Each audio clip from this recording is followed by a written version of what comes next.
Hello, New Prospect. Welcome to RTB 2021 for September the 6th, 2021. I can't believe it's September already. Great to be with you guys again. And I want to begin by just thanking once again Drew and Pastor Jay and our new intern Malachi for leading this past week with RTBs. I know you enjoyed hearing from them. And so we're launching back into our examination of these wonderful texts, including one of my favorite books, the book of Ezekiel. So we'll talk about that. It's at a kind of a crucial point in that book of Ezekiel. So we'll kind of recap what's going on there. And we also have, so that's Ezekiel 9, by the way. We also have Psalm 48, 1 Corinthians 11, and then finally 1 Samuel 31, the last chapter in 1 Samuel. So why don't we start with, we'll start with Samuel. How about that? So in 1 Samuel, so 1st and 2nd Samuel, obviously, they are 1st and 2nd Samuel because originally these books were together. What happened was that, of course, in the Hebrew does not have vowels the original Hebrew at least did not have vowels expressed. And then when the Hebrew was translated into the Greek, vowels are expressed in the Greek, and so that expanded the text, and so we needed a 1st and a 2nd Samuel instead of just a one book of Samuel. Now this is ending at a very crucial point in the story. Of course, the entire story of Samuel is about how God is raising up this king, King David, to be the true king, the king after his own heart, the king that would establish the messianic line. And of course, to do that is we have the rejection of Saul, and that final rejection of Saul occurs here in chapter 31, where Saul is ultimately killed.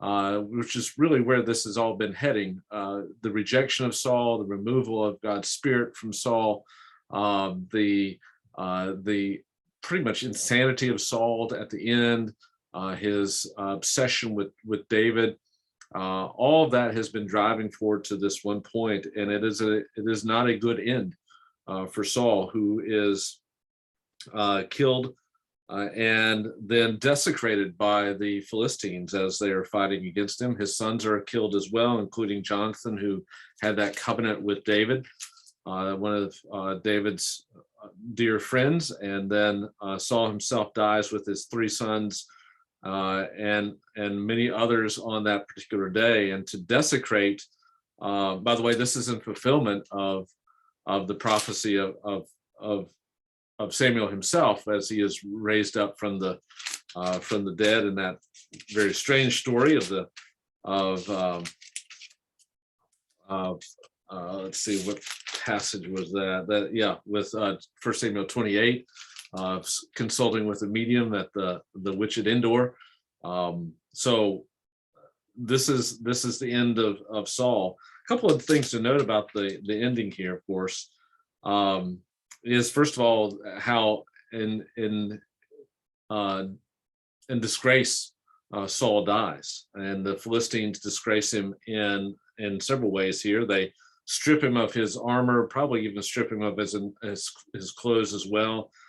They decapitate him, and his body is fastened on the walls of Beit Shean, where all may view him. By the way, when we went to Israel, we actually had an opportunity to go to Beit Shean. And it's an interesting place because it's one of the most well-preserved Greco-Roman cities today that we have today. They have these old murals that are from the Greco-Roman era that are on the floors of the buildings. They have a very well-preserved theater there. And they also have a tell. A tell is a mound at Beit Shean that would have been a high place where that kind of overlooks the city, and upon that tell, they've actually uncovered some very old settlements. In fact, there was a settlement there that dates to the Chalcolithic period, so thousands of years even before Abraham, several thousand years even before Abraham. So it was really a kind of a neat place to walk.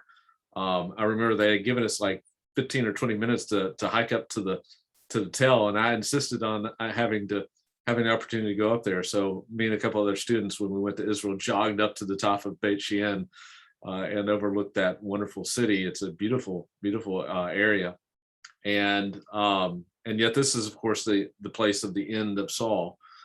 And yet the inhabitants of Jabesh Gilead, who heard what the Philistines had done, they come and they give him a burial of sorts in order to end the shame that is being caused by Saul. By the way, Jabesh Gilead this was the people involved with perhaps the greatest victory that Saul had as a king back earlier in 1 Samuel. So it's a sad story, isn't it? And yet it also is a story that is necessary to bring David into the picture. And now David has the kingship wide open for him. David wasn't going to take kingship for himself. He was going to wait for God to remove Saul before he wasn't going to take matters into his own hands. He was going to wait for God to do this. And so this is seen as ultimately an act of God. So 2 Samuel will be all about David, and will be focused on him.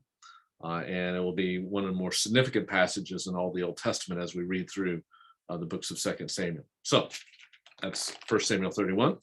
Why don't we'll go over to Ezekiel.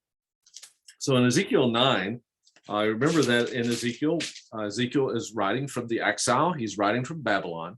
And he is an interesting fellow, as you probably have noticed already. And he begins his ministry, of course, with that fantastic vision that I talked about before. Pastors Drew and Jay and Malachi kind of took over last week. But that vision from Ezekiel 1, where he sees God in his glory on his throne and being revealed in a place where we would least expect him to be, and that is in Babylon, away from the temple, showing God's freedom of motion, his omnipresence, the fact that he cannot be confined. And this freedom of motion is going to come into definite play here in just a moment. And actually in the next chapter, in chapter 10 of Ezekiel, and I'll tell you that story tomorrow. But in Ezekiel, the past couple of chapters, you'll notice that Ezekiel has been taken in the spirit to see some of the abominations that are going on in Jerusalem at the time. And of course, this is the very reason why Israel is about to go into exile. Now, remember, Ezekiel was taken into exile in 597 BC, some 11 years before the final destruction of Jerusalem in 586 BC. And so he is seeing this from afar, seeing this in the spirit, in this vision. And he's going to be able to witness the final destruction of Jerusalem. And it's specifically because of the abominations that are going on in Israel, the covenant disobedience on the part of the Jewish people. Now, what's interesting about Ezekiel, of course, originally was a priest before he was called as a prophet. And so he has much more than someone like Jeremiah, who focuses more of his indignation against the kings of Israel, and also even some of the other prophets do this as well, like Micah, for instance. But we have here Ezekiel focuses on the abominations that are occurring among the priesthood. Well, both of them are focusing on the leadership of Israel, who has led Israel astray. And so in chapter 8, he had these visions of even worse things that are going on in the temple of God, the place of worship, the place of God's presence, the place of God's rule, the place of God's glory is being defiled. And because of this, he has this vision in chapter 9 of a slaughter that's about to occur. And of course, this is symbolic of the slaughter that would occur in the exile itself. God takes his glory very seriously. He takes the honor of his name very seriously. And we see that later on in Ezekiel 36, that God states that if you do not honor my name, then I will. If you do not sanctify my name, then I will sanctify my name. I'm doing this for my own glory. And he will hold those who defame his name to account, particularly the leadership of Israel. And that's what goes on here. But at the same time, we see grace being extended to those who did not commit these abominations within the temple. And they are in a sense spared. But God is not going to pity those who purposely defile his name, especially among those who claim his name. It's a kind of a sober warning, isn't it? those who claimed the name of Yahweh should not bear that name, to use the language from the Ten Commandments themselves, should not bear the name of the Lord in vain or in an empty way. So if we call ourselves believers in Christ, we need to be honoring that name, because God takes his name and his honor in this world very seriously. And of course, this is going to end with the glory of God in chapter 10 here, departing from Jerusalem itself. So we'll talk about that tomorrow. Let's go over to Psalm 48, and then we'll end with 1 Corinthians 11. Psalm 48 is a psalm of Zion. So this is a picture really of what Zion, or what Jerusalem, or even what the temple should have been. And this is in contrast to what it is in Ezekiel. This temple has become a place of defilement. It's become a place where God is dishonored. But this is a song that celebrates Zion as something that should have been a joy to the whole entire earth. One of the things that stands out to me as I read this psalm that celebrates the beauty and glory of Zion. Of course, Zion is another way of talking about the Temple Mount in Jerusalem. It became symbolic of the entire city of Jerusalem, really. But it was also a place where that was holy, and place that was beautiful and glorious, because God himself was there in his temple. And one of the things that stands out is that this is a place that is not just for the Jews, but a place for all the people for all time. So you'll see things like God establishing her forever in verse 8, or the praise going to the ends of the earth in verse 10, God being our God forever and ever.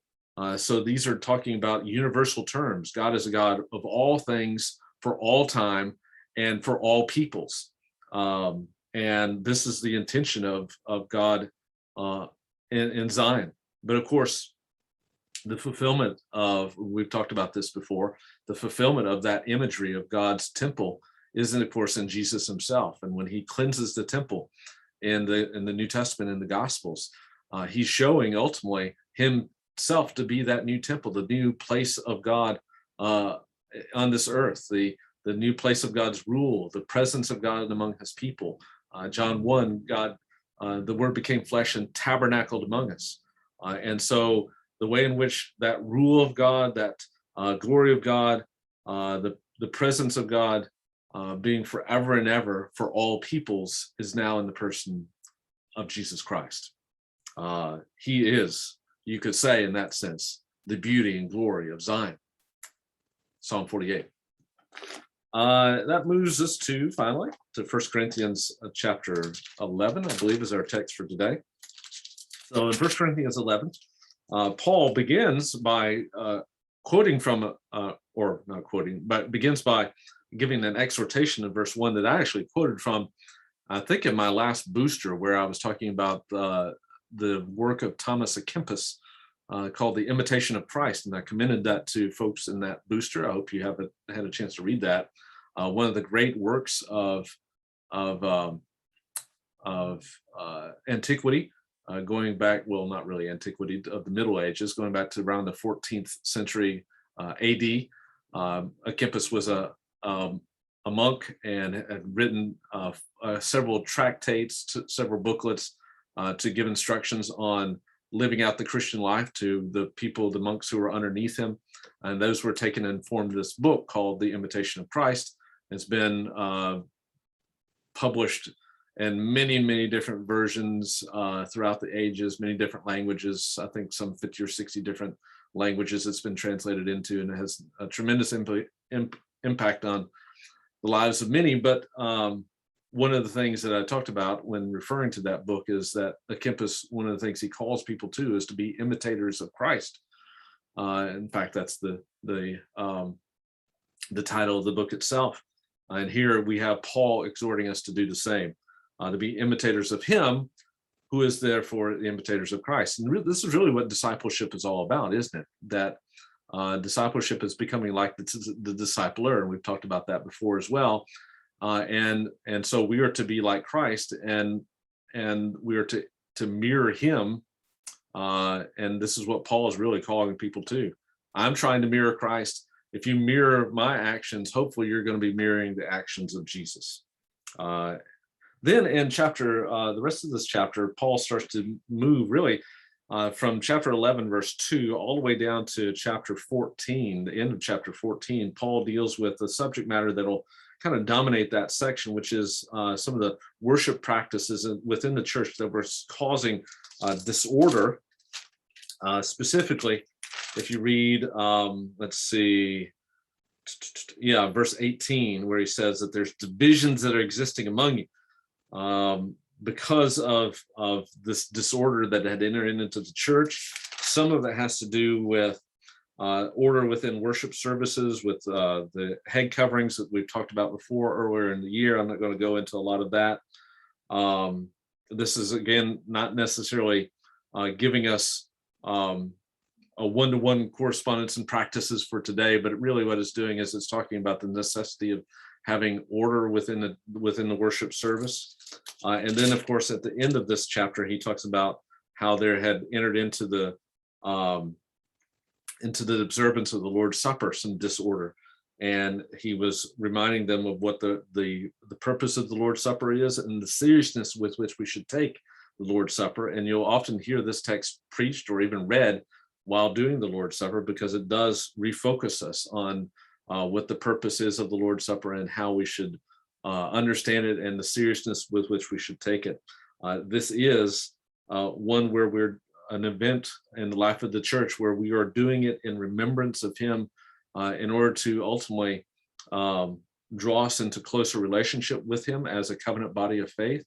And also, in a sense, we're anticipating that time in which proclaiming his death until he comes. So we're looking for that time when we will again celebrate the Lord's Supper with him. So with the Lord's Supper, there's always that sense of remembrance, and then a sense of rededication, and then a sense of anticipation for what is to come, because it is in a sense, a covenant ceremony on behalf of the covenant people of God taken within the church. So much that we could say here, more than that, but I think that's probably enough for today. I hope you have a great rest of the day on this day, September 6th, 2021.